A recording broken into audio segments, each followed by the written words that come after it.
استاذ فتحي ما شافوهاش امس هيك قلت.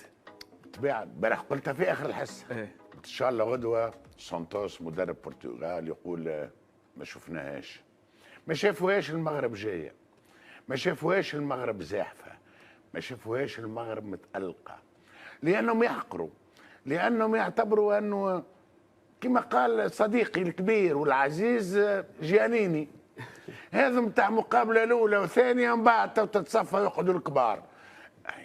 يقعدوا الكبار، المغرب من الكبار، هذه ما شافوهاش. او كالجواب علاش البارح قلت ما شافوهاش. شوف 10 ديسمبر 2022 تقريب قرن من اللي بدات اسامه، من اللي بدات كاس العالم صحيح 1930 قرن، ولا فريق افريقي عربي وصل لهذا الدور. بعد قرن تو يحكيوا عليك معيز، تو يحكيوا على اسامه، صحيح. تو يقولوا تتذكروا عام 10 ديسمبر 2022 المغرب مش عملت وقتها، ما يستنوش فيها، ما يستنوهاش وما شافوهاش. هما ما شافوهاش، اما احنا عشناها، عشنا فرحه استثنائيه. المغرب قالوا ماناش مروحين، وفعلا مش حيروح المغرب حتى نهايه المونديال. بالطبع يعني حتى لا قدر الله غادرنا الدور مربع الذهب، مازال في ثالث ورابع. بالطبع. وهذا شو نقول لك معناها تقلقت قبيله شويه يا مؤيد، ولا تقلقت اسامه، لانه نشوف في وسائل الاعلام الاجنبيه نتبع، لانه العربيه نعرف الخطاب شنو هو صحيح نعرف الخطاب نحب نشوف الناس من برا كيفاش ترى. العباره التي تتكرر مفاجاه، المغرب ياخذ مفاجاه، ربي سامحنا.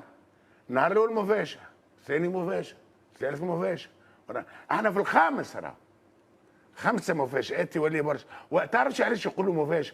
خاطر جاتهم مفاجاه.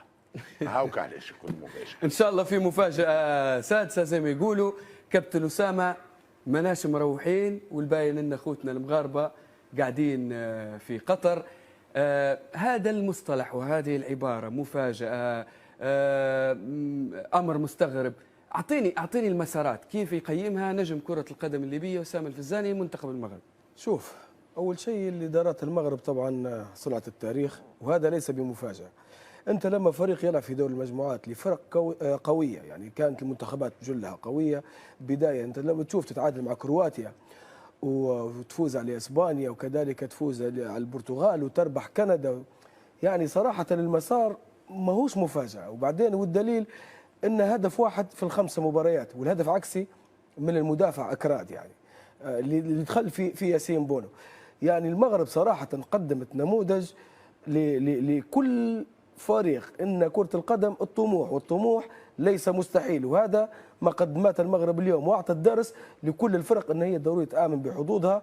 راهو لما تفوز على 5 تلعب ل5 فرق قويه ومتسميه في كاس العالم، يعني مش حاجه سهله. انت لو تشوف المغرب الثقه بالنسبه للمدرب، والمدرب الراكراكي لما تكلم وقال انا لما جينا للمغرب قال انا ما طلبتش من اللاعبين الشيء الكبير، قال انا طلبت من اللاعبين ان هم يستمروا ويوصلوا الى ابعد نقطه في كاس العالم. يعني شوف انت المدرب كيف يغرس هذه الروح في الفريق، وصعب جدا جدا انك انت تغرس الروح وتسيطر على كميه النجوم اللي عندك اللي نشوفوها احنا في الوطن العربي.